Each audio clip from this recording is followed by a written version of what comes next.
Buenas tardes, mi nombre es Felipe Roa y este es el video examen de estadística. Como primera parte es la variable dependiente e independiente. Una variable dependiente se define como un elemento dentro del estudio científico que tiene dependencia de la variable independiente y es afectada por los factores que se manipulan dentro de la investigación. En las ecuaciones se utiliza el símbolo Y para representarla. Aunque la variable dependiente no es imprescindible, resulta ser un elemento secundario que surge como un efecto de la variable independiente. En ese sentido, el desplazamiento de una persona podría ser tardío o rápido. Esa es la variable dependiente. Sin embargo, eso depende de la velocidad en la que se desplaza. Esa es la variable independiente. Además, la variable dependiente también es conocida como la variable de respuesta, variable de medición o variable experimental. Ejemplo, si un auto va a 100 km por hora, en 2 horas tiene que haber recorrido un total de 200 km. En este caso, la variable independiente es la velocidad del viaje, siendo la dependiente la duración del recorrido. En este caso sería: el tiempo estimado son 2 horas de recorrido, pero podría ocurrir un cambio de velocidad que altera los factores. Por ejemplo, que a la mitad del viaje, ya teniendo 1 hora recorrida, empieza a llover y se debe bajar la velocidad a 50 km por hora. Eso quiere decir que la duración ya no serían 2 horas, sino 3. Ahora, la variable independiente es aquella que no está relacionada directamente con otra u otras variables.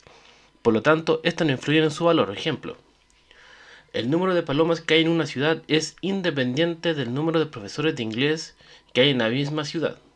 Son conceptos no relacionados. Ahora, la diferencia entre universo y muestra.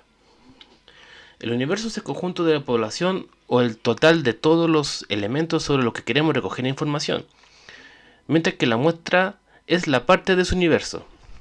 Cuando estudiamos el universo significa que estamos estudiando todo en sí mismo, mientras que cuando estudiamos la muestra, estamos estudiando una parte del universo que tiene las características del universo.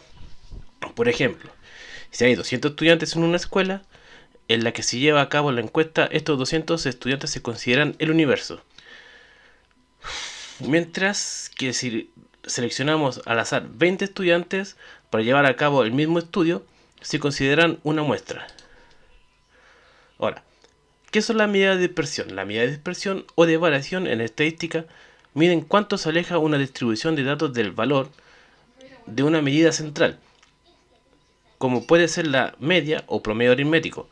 Su valor siempre es positivo, normalmente distinto de cero, salvo en el caso de datos idénticos. Si una medida de dispersión arroja un valor pequeño, significa que los datos se ubican muy cercanos al promedio. Pero si es grande, quiere decir que los datos están más dispersos, por lo tanto alejados de la media. Ejemplo, son las filas de atención en los bancos. El tiempo promedio que demoran los clientes cuando hacen fila única y luego se distribuyen en las taquillas, en las cajas, es el mismo que si hacen líneas individuales frente a cada una. Sin embargo, la dispersión es menor en la fila única, lo que significa que el tiempo de atención individual es muy parecido para cada cliente. Los clientes han declarado que se sienten más a gusto de esta manera, aun si el tiempo de atención promedio sea el mismo que cualquiera de las dos modalidades.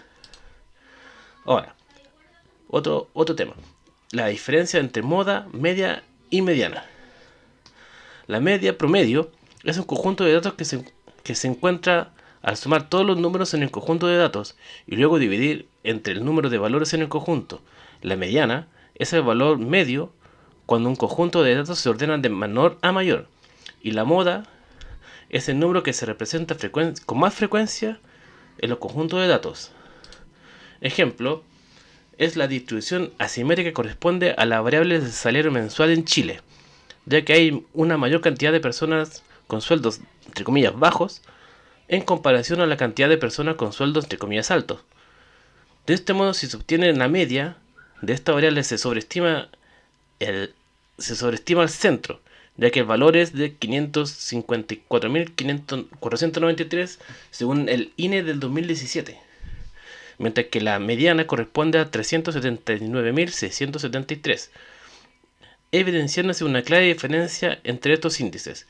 La media no representa en ninguna situación a la mayor cantidad de la población. Por su parte, la mediana nos indica que el 50% de la población chilena recibió en el 2017 un sueldo menor o igual a 379.673 pesos. Muchas gracias. Este sería mi video examen.